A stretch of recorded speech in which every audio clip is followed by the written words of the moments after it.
G'day, I'm Becky. G'day, I'm Scotty. And welcome back. We've now finished the basics of our chess program, which we'll go through in this video now. Yeah, we're still working on the chess table, but we've run into some problems with the reed switches being quite temperamental. So we're going to give it a little bit of a re-go with some Hall effect sensors, but hoping to have a video for that out soon. Awesome. So don't forget to subscribe and like, and if you want to check out our other videos, they'll be down below on our YouTube channel, BuiltClever.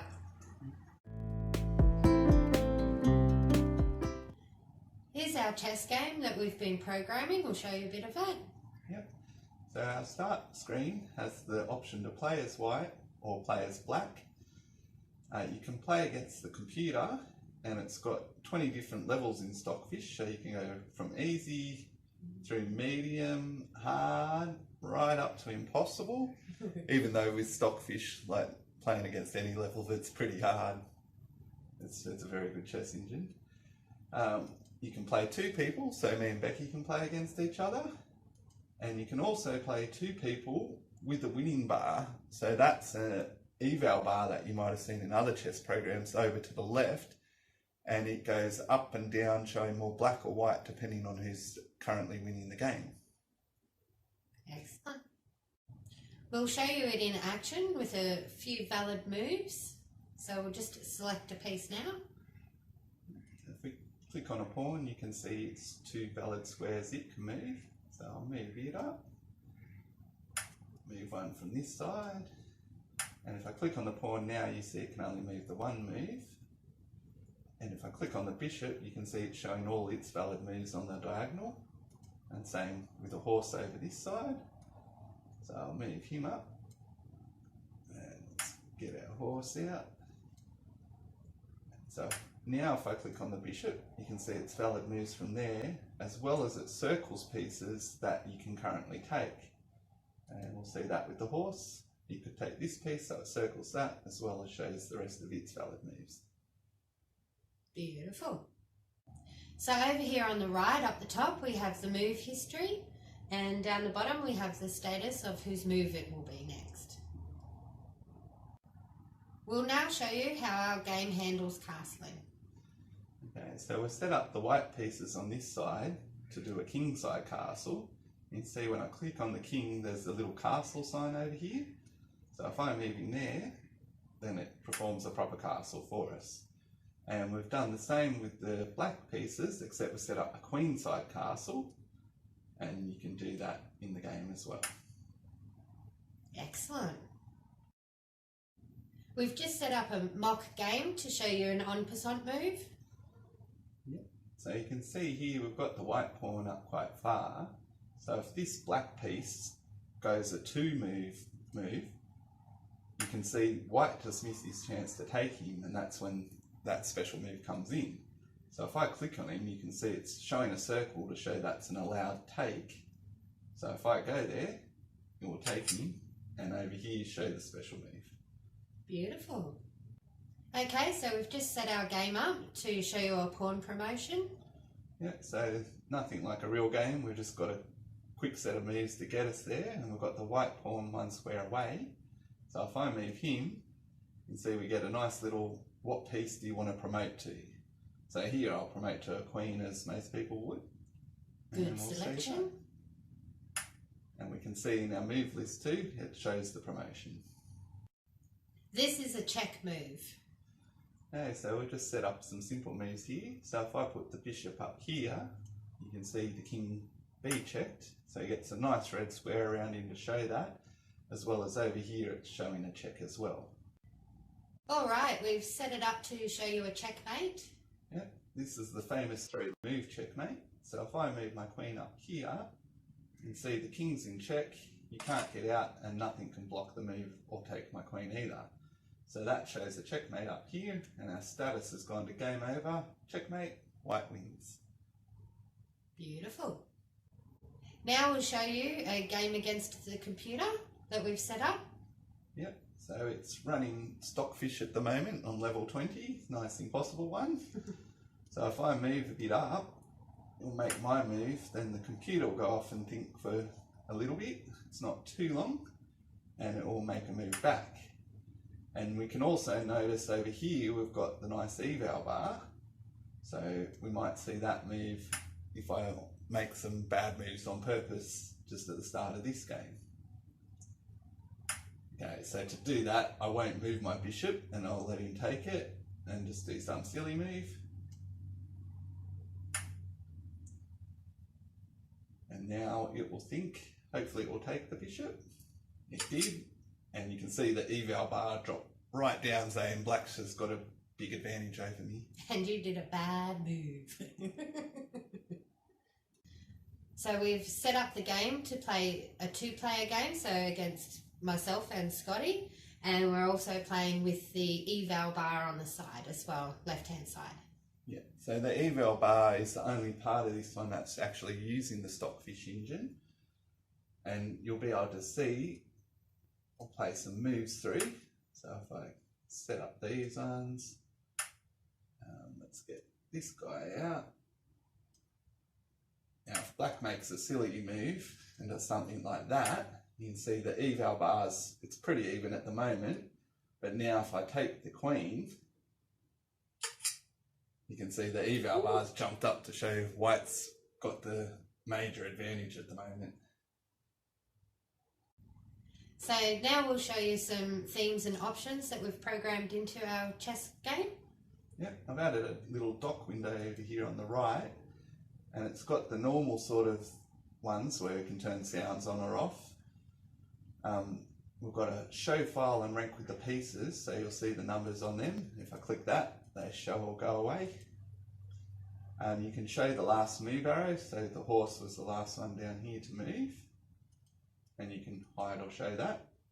And you can also animate the moves or not. So you'll notice when I come here and move a piece,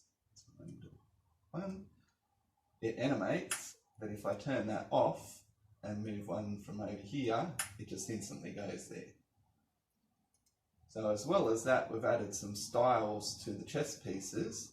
So you'll notice these are flat black and white pieces. So I've got a styled one where it gives them some marbly and textured surfaces, or you can show them in 3D. That's cool. Or just some other ones that I found for free online, just to give a different example as well. So one of the other options you can do is changing the colours. So I've got just a few themes at the moment. So you can use the black and white ones, or like a green theme. And then we've got a red theme, a blue theme, and just another blue that's a bit lighter than that last one. Put it back to green for now. So the other options is the textures of the squares. So they're all just flat at the moment. So we can make them look like wood, look like marble, or look like metal. And they all use the theme colours. So if I change this, they'll follow the colours of the current theme. And then we've got some graphical squares, which won't use the colours, but are a bit more detailed. So I've got a wood one there, a marble one there, and we made a crazy grass and dirt one. I like that one. As well as a space one. And that one. And just one that has some patterns in the background as well. Another option that we've put onto our game is to flip the board around. Yeah, so there's just a button up here, and all it's doing is swapping which side black and white is on. So that's useful, especially when we connect it to our chess table. If you set up all the pieces and they go, oops, they're on the wrong side, you can now just swap it. Or if you've played a game and then want to switch colours, you can actually flip the board programmatically rather than sort of hop up and switch seats to play different colours. A lot easier. We've also made the option to save and load moves. Yeah, so I've added another dock panel on the right over here. You can see we've just started the opening moves of a simple game. So here we've got the option to say display moves, and it will list them out. It will list the fen moves on the top, and you can Google that one. It's a pretty standard chess notation. And I've also on this side put in the current moves in our own format, which is just simply the moves in the order they were made. And now we've displayed the moves, I've copied them. So if I do a new game, they've all reset. So if I come in here and paste in the fen moves into the load move section and click the load fen moves button, you can see it's put them back where they were just before. So one thing with fen moves you'll notice is it doesn't have any form of history of where the pieces were before.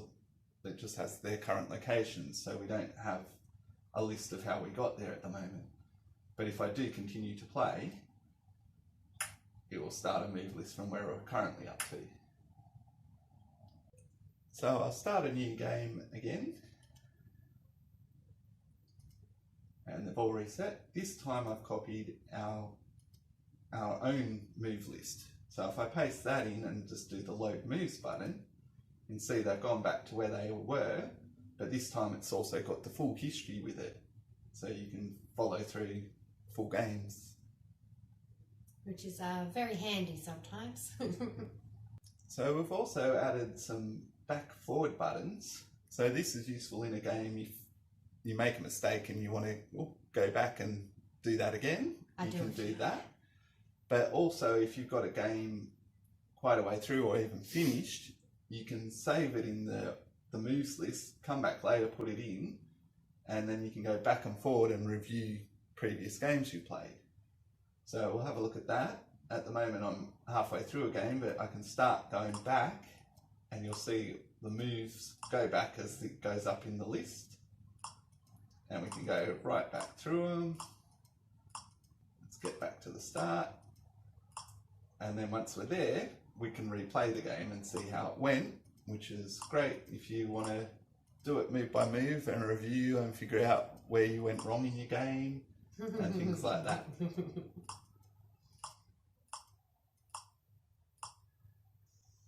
Good option to have. So, as most of you might be aware, you can get a lot of chess games on the internet, but we have made our own chess game so that we can then hook it up to our chess table that we've been creating. And if you haven't seen those, you can check out part 1, 2 and 3 on our YouTube.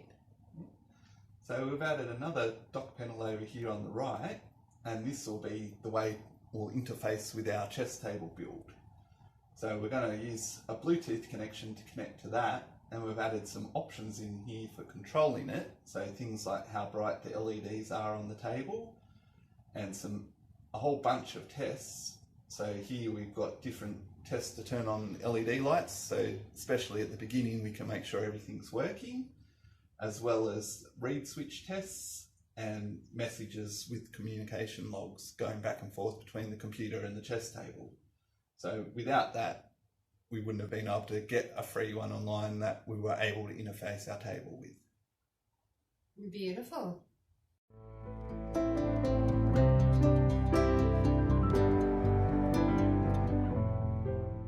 We hope you enjoyed the video. Thanks for watching. And don't forget to subscribe and like. And we'll see you for the next video soon. Bye. Bye.